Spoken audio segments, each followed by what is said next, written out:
Bismillahirrahmanirrahim. Assalamualaikum warahmatullahi wabarakatuh dan salam sejahtera kepada semua para penonton yang sudi meluangkan masa menonton program Coffee Talk COB KL, pengurusan bangunan berserata, anjuran Pesuruhjaya Bangunan Kuala Lumpur, Jabatan Penilaian dan Pengurusan Harta.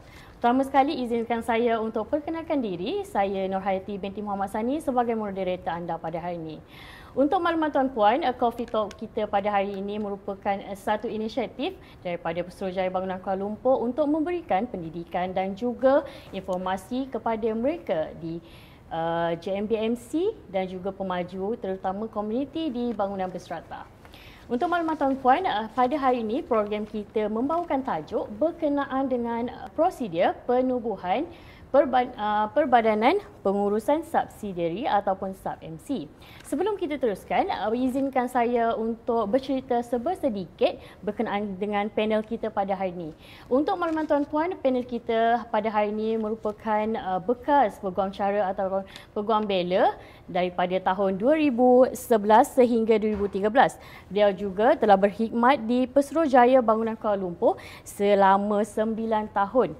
Kini beliau berkhidmat pula di Jabatan Undang-Undang dan Pendakwaan di Unit Gubalan dan Kajian Undang-Undang. Panel kita pada hari ini terlibat secara aktif sebagai penggubal Akta Strata 2013 dan juga penceramah dari aspek pengurusan dan penyelenggaraan bangunan berstrata.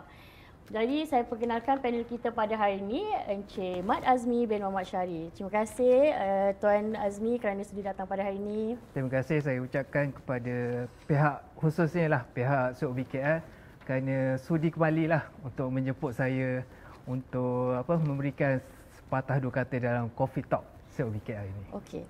Jadi kita teruskan dengan sesi soal jawab kita pada hari ini, Encik Azmi. Seperti mana tajuk kita pada hari ini berkenaan dengan prosedur penubuhan Perbadanan Pengurusan Subsidiari. Saya yakin rata-rata para penonton mengetahui akan kewujudan JMBMC.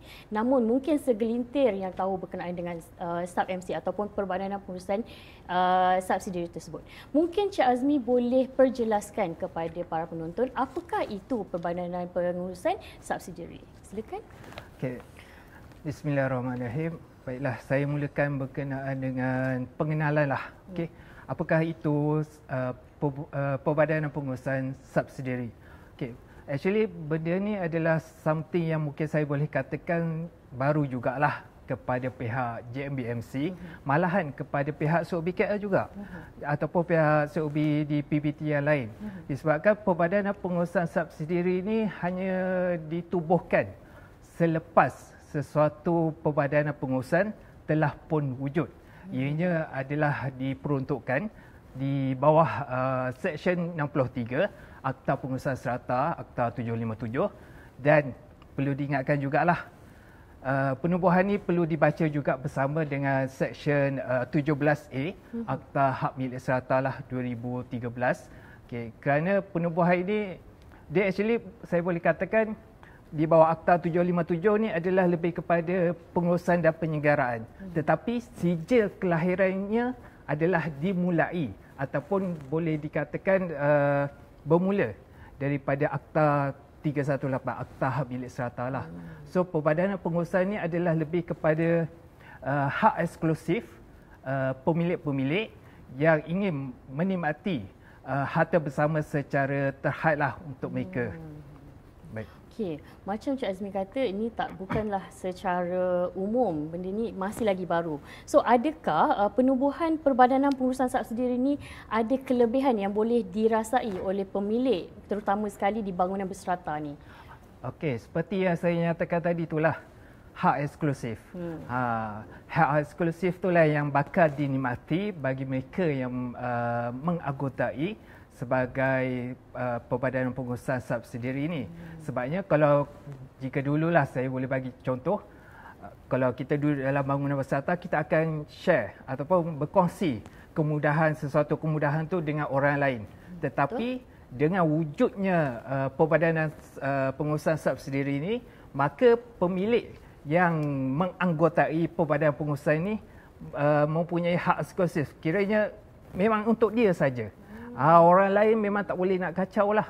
Benda macam ni. So itu adalah salah satu kelebihannya lah. Maksudnya bila dia dah jadi sub MC tu, subsidiary MC tu, dia boleh merasai ataupun menikmati kemudahan tu secara total. Ya, betul. Okay. So apakah prosedur yang boleh dilakukan oleh MC ni sekiranya mereka ingin menubuhkan sub MC tersebut?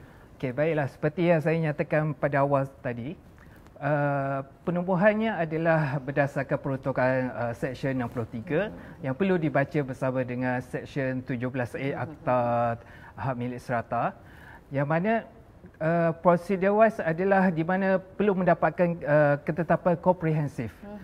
Ketetapan komprehensif iaitu secara total lah perlu diperolehi oleh pihak MC bagi tujuan penubuhan subsidi MCD lah. So ketetapan komprehensif ni seperti mana di dalam tafsiran lah, kalau puan pun sedia maklum, notis perlu dikeluarkan dalam tempoh 30 hari. Betul. Dan pengundian adalah dilaksanakan dalam tempoh 60 hari lah. Dan untuk makluman juga, dalam SOP ada garis panduan ke yang boleh diikuti oleh mereka? Ya, betul. Untuk actually sebabkan di dalam akta ni dia secara umum saja. Dia tidaklah memperincikan bagaimana sesuatu badan pengusaha subsidi ini boleh ditubuhkan kan. So oleh demikian pihak SOBKL kami mengambil inisiatif lah sebagai PBT yang pertama. Actually saya nak ingatkan kat sini PBT yang pertama, SOBKL yang pertama sebenarnya. Okay, yang telah menubuhkan Perbadanan Pengurusan Subsidiary inilah, yang mana melalui prosedur ataupun SOP yang ada ini telah memperincikanlah step by step bagaimana sesuatu mesyuarat agung itu perlu dilaksanakan sehinggalah mendapatnya satu keputusan bagi membolehkan penubuhan subsidi MC ini dilaksanakan. Okey. So sekarang ni dalam SOP yang Cik Azmi tadi ada katakan, adakah perlu mendapatkan mandat ataupun keputusan daripada beberapa CDAGM sekiranya mereka ingin teruskan niat untuk tubuhkan Perbadanan Pengurusan Subsidiary itu? Okey, seperti mana di dalam akta, ianya hanya menyatakan bahawa perlu mendapatkan keputusan ketetapan komprehensif sahaja. Tetapi kami, dululah saya di SOBKL melihat permasalahan lah berkenaan dengan bagaimana untuk mendapatkan keputusan ketetapan komprehensif ni daripada pemilik-pemilik. Maka saya dan juga mantan Ketua COB DBKL sewaktu itu, iaitu Yang Bahagia Datuk Surveyor Haji Kamarul Zaman bin Mat Saleh, telah mengeluarkan satu SOP ini dan kami memperincikanlah di mana terdapat 3 peringkat mesyuarat agung perlu dilaksanakan. Mesyuarat agung ni sama ada mesyuarat agung yang biasa punya ataupun mesyuarat agung luar biasa lah.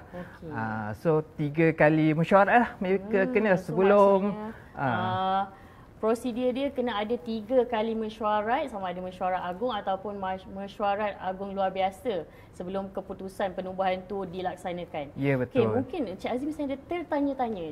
Cik Azmi kata ini mungkin tadi ada mention kes pertama COBKL pernah nasihat lah saya katakan kan.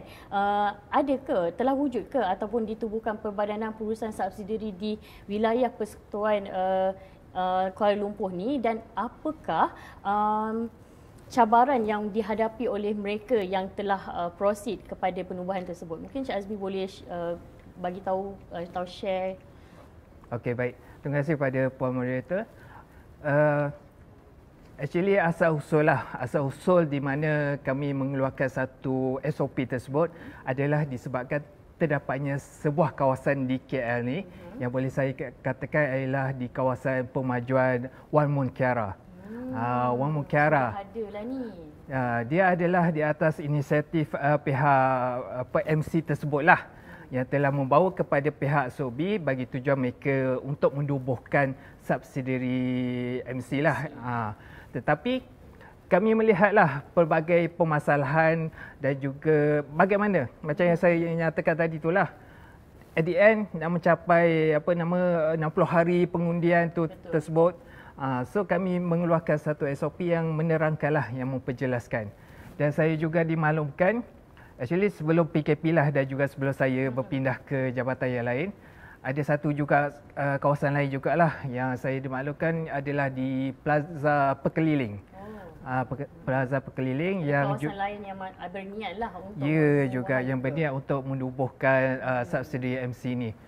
Dan juga dekat PBT lain, saya ada juga mendapat makluman dan juga saya ditanyalah oleh pihak SOB dekat PBT lain di Melaka. Interesting juga sebab dekat Melaka pun ada juga mereka nak tubuhkan subsidi MC ni. Maksudnya ramai orang dah mula mengetahui bahawanya boleh diwujudkan Perbadangan Pengurusan Subsidiari inilah. Okey, saya nak tanya Cik Azmi, adakah kewajipan dan kuasa Perbadanan Pengurusan Subsidiari ini sama seperti mana Perbadanan Pengurusan yang induk? Samakah ataupun ada perbezaan sedikit yang boleh dirasai oleh AJK di sub-MC tersebut? Okey, kuasa dan juga kewajipan mereka adalah sama seperti Perbadanan Pengurusan yang biasalah kita boleh nyatakan di sini. Sebab kuasa dan kewajipan mereka seperti mana yang di dalam Akta Seksyen 63 dan seterusnya menyatakan bahawa mereka perlu melaksanakan perkara-perkara seperti mana Perbadanan Pengurusan yang biasa. Tetapi saya ingin nyatakan di sini bahawa Perbadanan Pengurusan Subsidi ataupun AJK ataupun pemilik yang menganggotai Perbadanan Pengurusan Subsidi ini adalah wajib menjadi sebagai AJK bagi Perbadanan Pengurusan yang kiranya induklah, ibu dia lah.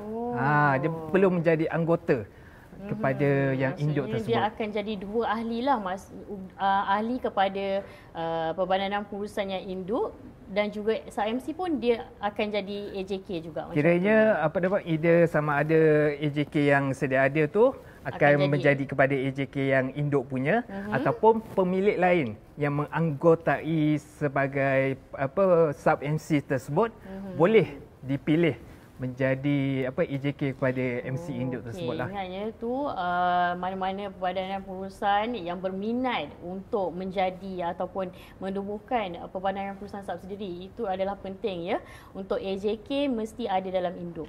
Okey, seterusnya Cik Azmi, pemilik yang merasai limited ni, harta bersama limited ni, diorang hanya perlu fokus pembayaran charge maintenance dekat situ saja pun ataupun masih perlu bertanggungjawab untuk membayar maintenance untuk keseluruhan? Okey, ini adalah yang paling saya perlu perjelaskan lah. Sebabnya sekiranya tuan-tuan dan puan-puan telah menubuhkan Perbadanan Pengurusan Subsidiari, tidak bermakna tuan-tuan dan puan-puan hanya membayar charge penyelenggaraan kepada sub-MC yang ditubuhkan sahaja. Tuan-tuan dan puan-puan perlu membayar kiranya dua. Satunya yang main MC yang ada sedia ada tu masih lagi diteruskan dan juga yang selanjutnya adalah untuk subsidi MC lah. Cuma yang pembayaran untuk yang main MC tu berkemungkinan akan berkurangan lah.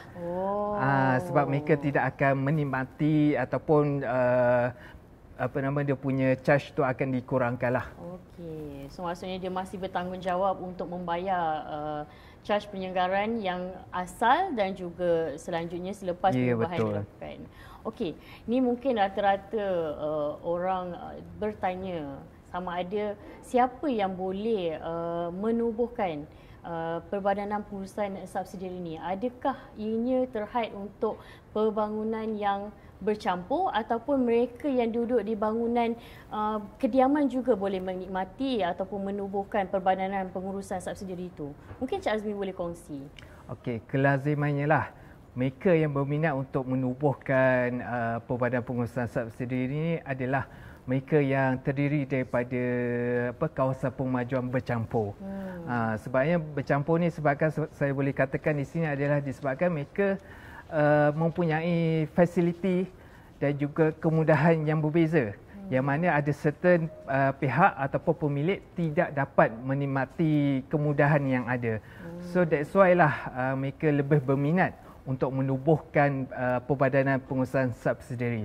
Tetapi adalah diingatkan, dalam akta tidak menghadkan kepada mana-mana kawasan pengajar. Actually, kawasan pengajar residential sendiri, kalau mereka merasakan bahawa yalah mereka ingin menikmati eksklusiviti tersebut, maka dia bolehlah untuk ditubuhkan. So maknanya bukan syarat anda ialah bangunan bercampur itu boleh baru boleh membuat penubuhan Perbadanan Pengurusan Subsidi, tapi ianya terbuka. Yang penting ada niat daripada pemilik. Betul macam tu? Ada niat dan boleh saya nyatakan kena ada duit lah. Okay. Kalau tak ada duit. sebabnya kosnya tinggi tu. Nak hire jurukuh. Pada prosedur tadi pun macam banyak kita nak keluarkan duit. Okey, satu lagi Cik Azmi, mungkin ni soalan yang terakhir lah. Bagaimana dengan ahli jawatankuasa subsidiary MC itu sendiri, sekiranya blok yang nak disubsidiary itu hanya ada satu saja owner? Okey. Berkenaan dengan perkara ni, di dalam akta telah diperjelaskanlah. Bagi tujuan ataupun penubuhan subsidi MC ni perlulah dibuat oleh 2 ataupun lebih daripada orang pemilik yang ada di sesuatu kawasan pemajuan tersebutlah. Kiranya 2 ataupun lebih tersebutlah yang memohon kepada pihak MC bagi tujuan menubuhkan. Kalau dia single owner, perkara tersebut memang tidak boleh lah. Kalau single owner memang kita tak boleh nak, kita sebagai COBKL pun kita tak boleh nasihat untuk dia proceed kepada penubuhan tersebut lah. Betul. Sebab dalam akta memang dah perjelaskan, akta 757 dan juga akta 318 juga. Tafsiran berkenaan dengan Perbadanan Pengurusan Subsidiari telah menyatakan sedemikianlah. Okey, Cik Azmi, masa amat mencuburi kita. Diam tak diam kita dah hampir ke penghujung program pada hari ini. Terima kasih lagi sekali diucapkan kepada panel kita, Encik Mat Azmi bin Muhammad Syari, di atas perkongsian dan juga ilmu kepada yang disampaikan hari ini untuk dipraktikan kepada semua para penonton. Kami daripada Pesuruhjaya Bangunan Kuala Lumpur ataupun COBKL berharap bahawa perkongsian pada hari ini boleh dipraktikan dan sama-sama memberikan kemajuan kepada semua perbadanan pengurusan untuk menguruskan bangunan mereka masing-masing. Akhir kata, saya akhiri program ini dengan ucapan Assalamualaikum warahmatullahi wabarakatuh. Terima kasih.